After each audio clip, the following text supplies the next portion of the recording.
Top మార్చుకుంటాను. అవునా, మార్చుకో. మీరు కొంచెం లోపలికి వెళ్ళాలా? అమ్మ వద్దులే, మళ్ళీ నేను ఎవరైనా ఎత్తుకెళ్ళిపోతారు. పోనీ లోపల నేను కూర్చుంటాను. అమ్మో, నన్ను ఎత్తపోతే వద్దు. అయితే ఇద్దరం బయటే ఉందాం, లేదంటే ఇద్దరం లోపలే ఉందాం, అంతే. పోనీ అట్టయినా తిరగండి చాలు. నేను తిరుగుతాను, నువ్వు ఏదైనా మాట్లాడుతూ ఉండు, ఓకేనా? ఎల్లు ఎల్లు. మీరు మళ్ళీ ఆ డ్రెస్ మార్చుకోవడానికి ఆ 2 పొలాలు దాటేసి వెళ్ళిపోకండి.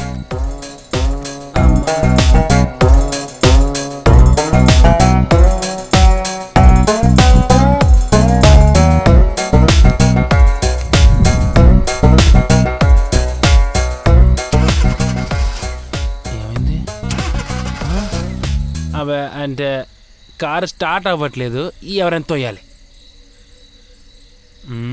నేనమ్మో, ఇప్పుడు ఎలాగా? ఛా, స్టార్ట్ అవ్వ. నువ్వేంట్రా మళ్ళీ వచ్చావు? పులి మీద దాటించమన్నాడు. మమ్మీ బట్టలు మార్చుకుంటుందని చూస్తుండాను. టైంకి వచ్చావరా, కారు తోసి ఇల్లు. ఏడి పనే బాగుంది, ఇందాకేమో కింద, ఇప్పుడేమో పైన. ఏంటి? అబ్బే ఏం లేదు, ఏం లేదు. వెళ్దాం వెళ్దాం వెళ్దాం.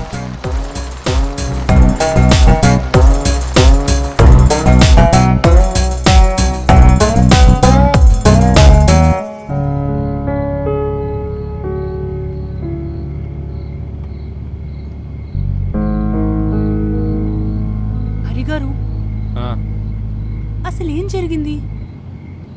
నాకేం అర్థం కావట్లేదు. అసలు ఎవరు వాళ్ళు? మీలాంటి అమ్మాయి నా లైఫ్లో ఎప్పుడు చూడలేదండి, ఇక చూడలేను కూడా.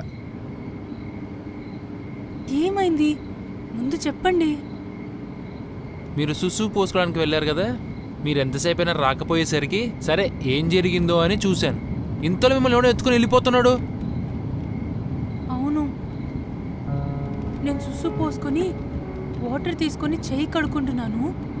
చెయ్యి విదిలించుకుంటుంటే వెనక నుంచి ఎవరో వచ్చి ఇలా నోరు నొక్కేసి గట్టిగా ఒకటి పీకాడు, అంతే. ఆ తరువాత వాళ్ళకి మీరు నగలిస్తున్నప్పుడు నాకు మేల్కొచ్చింది. అది చూసే నేనేదో మిమ్మల్ని కిడ్నాప్ చేయించానని చెప్పి మీ ఇష్టం వచ్చినట్టు అల్లేసుకున్నారు. మరి అనిపించదా? ఎవరికైనా అలానే అనిపిస్తుంది. నేను కళ్ళు తెరిచేసరికి ఆ అమ్మాయి నాది, ఇదిగో మీ 15 లక్షలు అని చెప్పి అంటుంటే నాకు అలా అనిపించదా? అసలు ఏం జరిగింది? నన్నెందుకు బలివ్వాలనుకున్నారు? ఆ జమీందార్ గారు ఏదో పని చేశాడంట. ఆ తిప్పయ్య స్వామి, బాబ్బా ఏం పేర్లండి అవి అసలు? ఆ తిప్పయ్య స్వామి, జమీందారు, కర్రోడు, ఏం పేర్లండి ఇవి? పేర్లేవైతే ఏముందిలేండి, ముందు జరిగింది చెప్పండి. మీరేది ఆపుకోలేరు కదా.